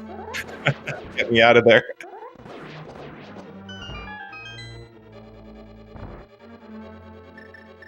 But definitely do give our runners a follow and or a sub if you would so please. They've been playing remarkably well under the circumstances of this nasty seed, and definitely people to watch if you want to learn how to be a better player. So yeah, I would recommend giving them at least a follow. Absolutely. Orange showing off those lovely NMG quick kill Armos Knight strats, picking up 20 bucks, but more importantly, his 7th crystal. Well, I guess it's time. I see some numbers already popping up in chat. There hasn't been a bot for a year now, as Zero Rush is getting their hook shot. It's numbers game time. There's 22 chests where the big key could be at, and somewhere in GT, so pick a number and you can get some kudos from your fellow chat members here, and us as well. Me personally, I'm seeing someone already took my two numbers 7 and 13. I guess. I mean, I like to see a race, so I'm putting in 3, hoping that it's on the fabled torch, and we still have a race going on here. Oh, someone even took 12, but tell you what, I'll just put 5. No one said 5 yet. I'm not sharing my W with anybody.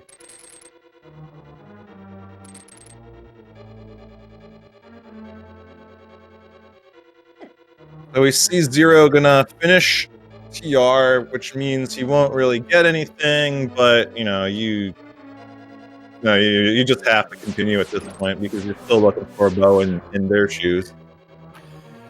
Absolutely. Last thing you want to do is leave here, clear out Hookshot Cave, clear out back of Swamp Palace, check that green pendant, only to find that the bow was on Laser Bridge the whole time.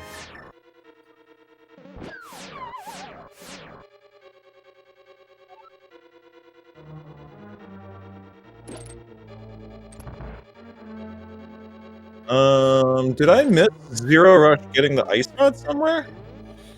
Nope, he just opened up his menu and it wasn't there, so I think this might just be end of race frazzle.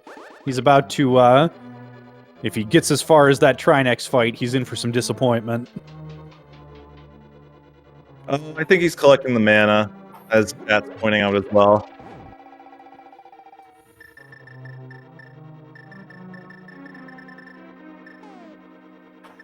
Yep, and he just realized his mistake. He's mirroring out. So it begins on the count. So 1 and 2, no keys. So we are off to the. Okay. Oh, do we have torch? Moment of truth. Nope, boots not required today.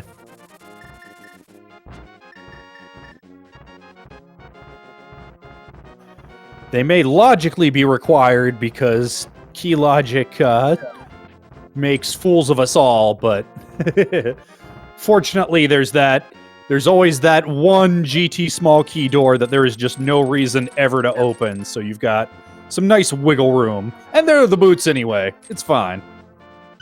This is fine. Just from boots and GT, we had a lovely stroll through this whole seed. I think you shouldn't use the boots the rest of the way either. My goodness. Nasty seed. That was 6. Oh, 7 even. This is 8.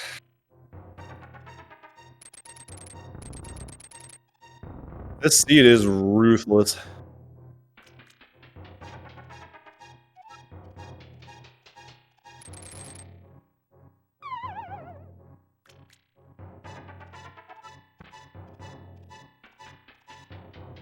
And Zero Rush off to get their bow, and they'll be in go mode, although they'll be roughly 20 minutes behind on doing so, but Rando is pain sometimes. That's 9, if I'm counting this right, because we got the one.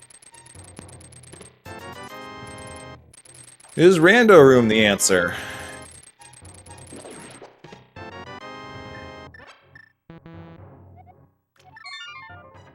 $10, $11. 12. No. So we've got Bob's chests, we've got the 3 chests behind Ice Armos, and if none of that's the answer, then we've got right side ahead of us still.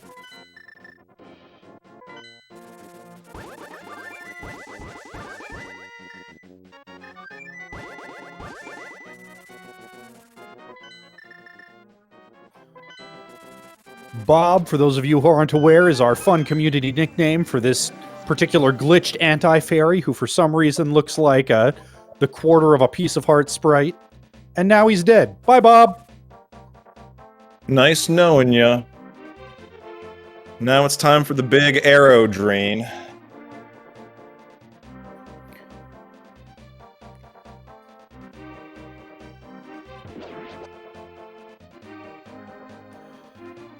This is a fight that I could stand to practice. It's a scripted fight. You too can learn to do it just as well as Orange does. I just haven't. Yeah, again, talking about practice. Imagine practicing when you can just run a seed for fun. That's unfortunately my logic. Yep, and Orange with playing a little conservative, using sword beams to finish off that last Armos, making sure to save at least 8 arrows for the Mimic Room, but picks up a 10 arrow drop out of some chests anyway. He's fine.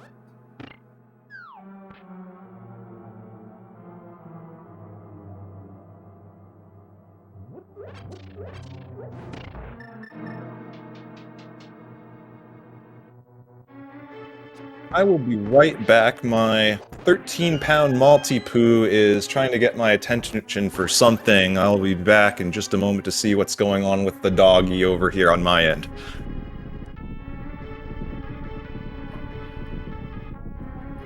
Meanwhile, that's a shovel. A shovel is not the answer. It's looking like we might have the fabled tile room.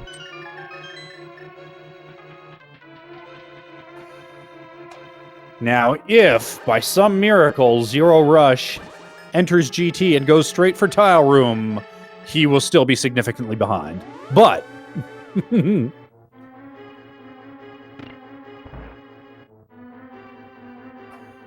it would still be pretty funny if he did it.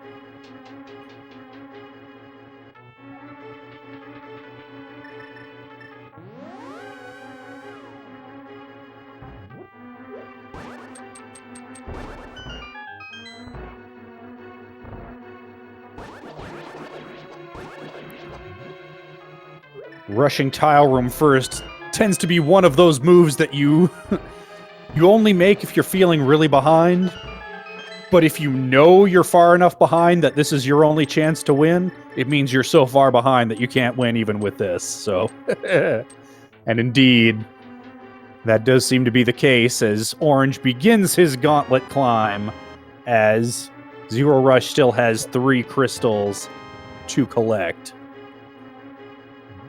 Okay, and my apologies. My dog was basically saying, yeah, I've had dinner, which was before this race, but what about second dinner?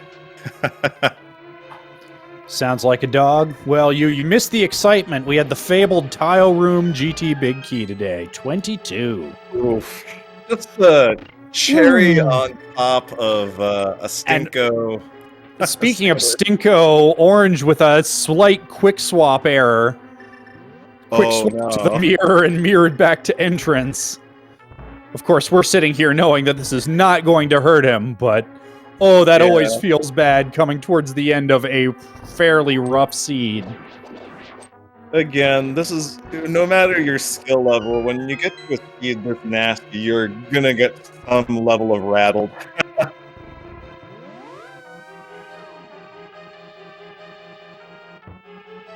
But at least he did it pretty early on before draining all of his resources.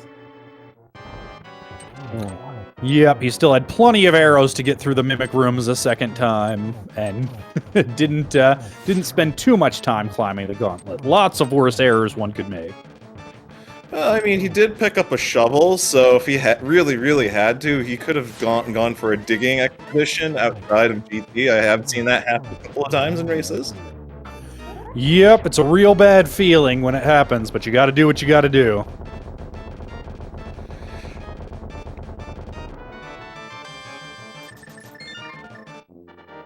Now we see Zero Rush taking out Helmathor King. One more boss for them, and then they can head on their way to GT.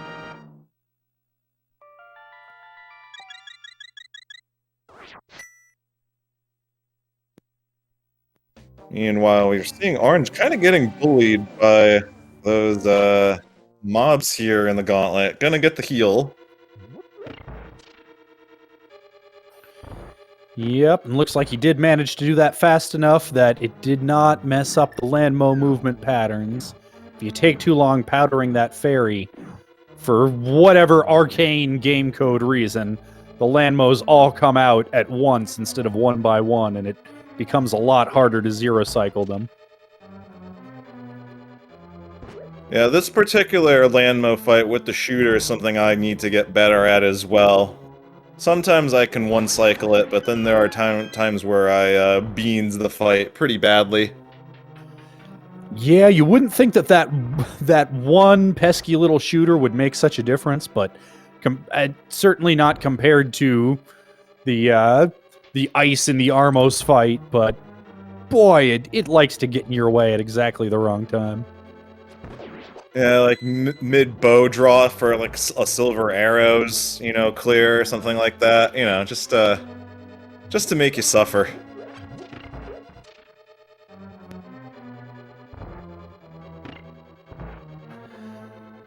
We saw Orange being a little careful with his magic, was probably in fine shape with half magic, but last thing you want to do is run out of magic in that room. So I sympathize. Yeah, I mean, no safeties. They don't have any potions in the bottles. You know, no safeties really at this level. Usually I like to stock up and have at least one blue Mountain Dew voltage on me when I do GT. It makes me feel a lot better.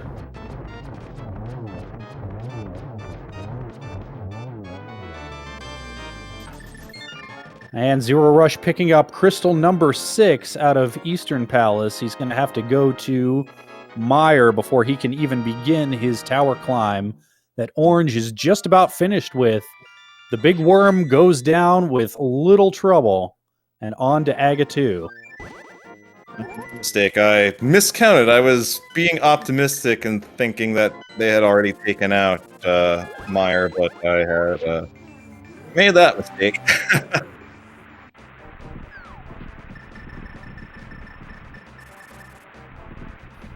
Yep, that's why we have our eagle-eyed trackers to pay better attention than we can when we're trying to talk about it. And ooh, very nice triple to start off the Aga 2 fight.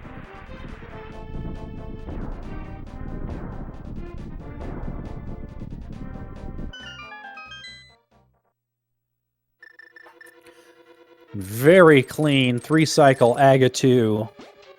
And on to the big pig.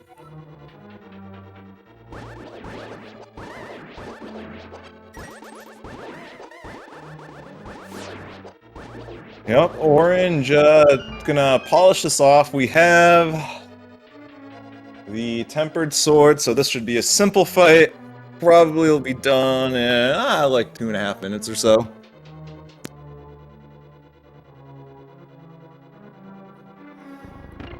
Yep, just in case you thought Team Mogliacci might go into the red with a point deficit here, they're going to be firmly in the black here. You could say that Orange is the new black. When I think of Orange, I think of the old Psycho 6 song called Orange, which is all about oranges.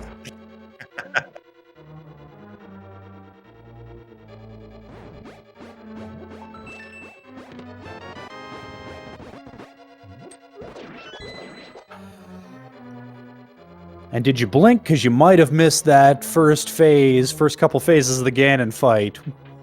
Already on into phase 3. Beautifully done. Out to now finally get the final spin to win.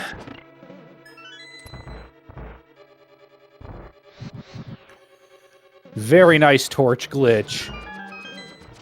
Certainly wouldn't have blamed Orange for chucking a a second fire rod shot just for insurance in case his timing was off, but he knows what he's doing. He doesn't need to spend the magic.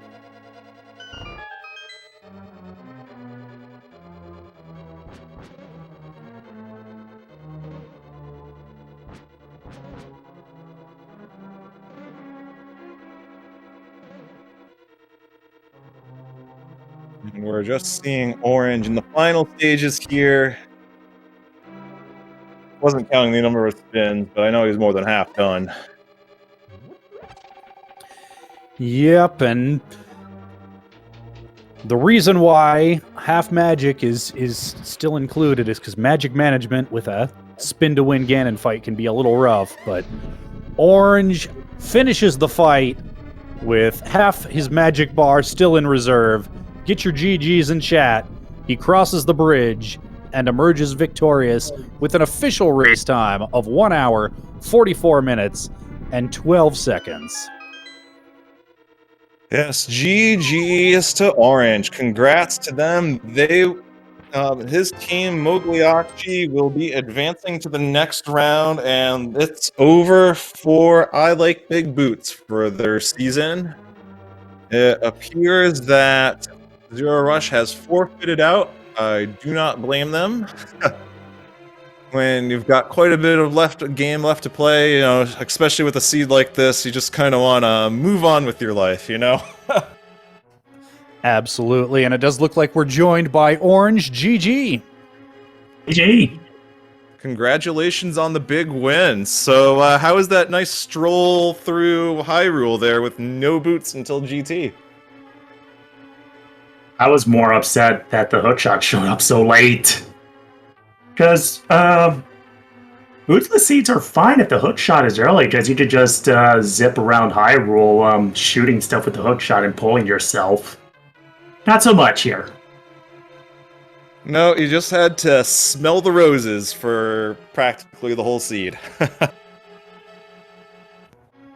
So how did you feel about that out of logic fire rod even? That was probably one of the big plays of the game. My immediate thought was, I need to go kill Mothula, see if he has a bow. And if he has a bow, then I know I'm skipping Lamp.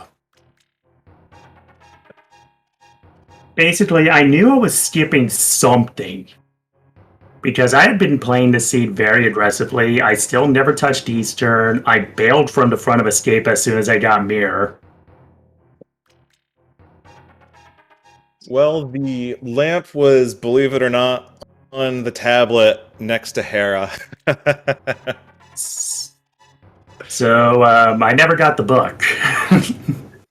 Yeah, that was the intended logic of this seed was particularly nasty. I'm just trying to think. So, what other parts really stuck out to you as you were kind of in your position? What really stuck out for you? Location after being forced to dip Turtle Rock just for a way to get into Mire. Looking for either boots or hookshot. Either one would have been fine. But then hookshot popped up and I was like, well, I'm going to Laser Bridge since I know I skipped Lamp somewhere. Maybe Bow's just on Laser Bridge. It wasn't, but since I knew I wasn't coming back to the mountain, I was like, I better do hookshot K before I go to Mire. Yeah, we never found the other bow, so as far as we know, that was the required bow. I'm trying to recall I pulled a green 20 out of Ganon's tower. I probably did at some point.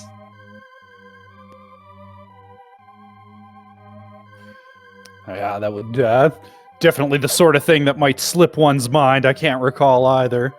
Yeah, because I think we saw some green 20s in the overworld because I think you got the last, what would have been a sword. Both of you picked up one sword that the other didn't. And then we had the mail and the shields, but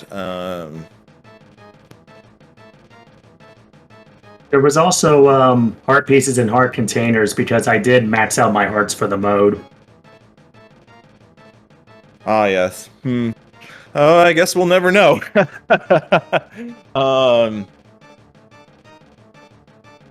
Yeah, chat pointing out there was a sword in Eastern Palace. Oh, I was never going there without a bow unless it was an absolute last location. Yeah. Yep, you mentioned playing the seed very aggressively, definitely making some considered skips. Zero Rush, of course, a very accomplished player of this game, with some excellent execution. Was that something that went into that decision to play a little more aggressive, or is that just more your style in general? Oh, that was absolutely as a result of his 125 NMG time. I knew going into this that he was going to out execute me, so in order to keep up, I needed to adopt a more aggressive play style. And he picked a mode where he didn't really needed to worry about the pendant of power shenanigans like Swordless or Randomizer. It was a mode where he could just focus solely on his execution. So my solution to that was just going to be to play a bit more aggressively, bail from the front of escape as soon as I got Mire. That dip into swamp, I was going to bail if I got the bow instead of the mitts. But mitts popped up, and I was like, oh, well, okay. The seed was just full of, oh, okay. Yeah, I mean, it really wanted you to really oops all dungeons this. And, you know, hookless swamp always feels terrible to do. Specifically with no boots. Hookless Swamp was on my mind because Flippers, Hammer, Mire, all Sphere 1, Dark World Access was Hammer, Flipper checks were all garbage. Something had to be in Swamp. Yeah, it was just a rough seed, you know, to really... So, I mean, real congratulations on solving this, you know, this seed in the time that you dropped down. I mean, this could have been a 2-hour plus seed for other players to do if they didn't sniff out some of the seed's garbage. With how late the hookshot and the boots were, I wouldn't be surprised. They were both trash. Yeah. So, how are you feeling, you know, with the excitement to, it looks like you get to take on the Titans mitts next. How do you feel about, stacking up against them for next round? Isn't there going to be a reseeding? Oh, okay, I didn't check that part of the document. I was just looking at the pyramid on the website. I apologize for that. Yeah, because I think if we were going to face the Titans mitts, it would be in the conference finals. Given that there's number 1 seed, we're number 2 seed. My mistake on that front. Sorry, I was just trying to think ahead. Okay, so they're saying your wonderful teammate Mogliacci saying Skull Kids are next. Dear. That's going to be really hard. But I'm looking forward to it. To hear that, you know, I mean, at this stage, you know, when you advance in the next round, there are no bad players. And no easy wins. Except for Gamachu, apparently, according to Moogle. Although I think that's just some buds roasting each other. We like to give each other a hard time. It looks like Gamachu would be your initial opposition. You're both the power players of your respective teams, I believe. And looking at his record in the league this season, he is currently 8-0. So have fun with that. I was just one bad decision away from beating him in spoiler week. He does bleed.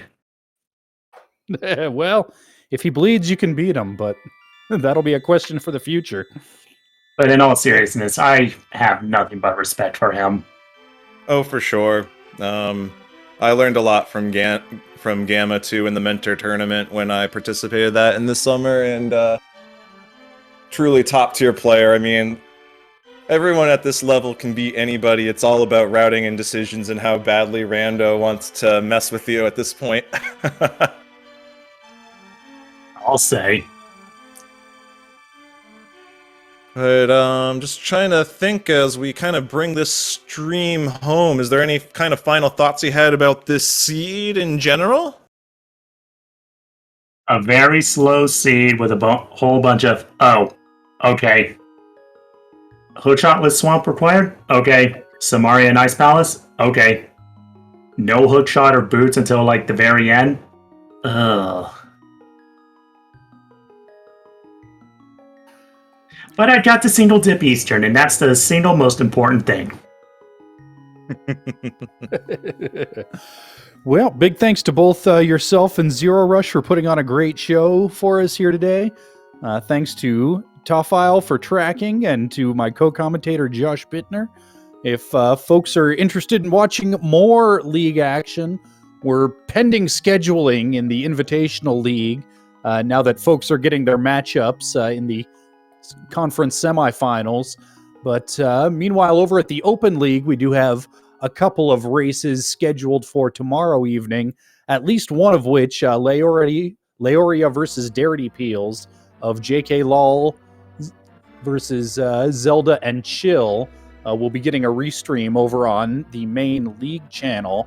That's tomorrow night at 7:10 p.m. Eastern Time. Thank you very much, everybody. Any final words for the folks at home before we call it an evening? No, just want to say thanks for watching, everyone. Give our runners a follow and our crew. And yeah, get on over to the Discord. You know, we have a nice community over there. Just want to say thanks, again to our crew. Without you all behind the scenes making this all work, you know, we wouldn't have a show to put on. And of course, without the runners, there is no show.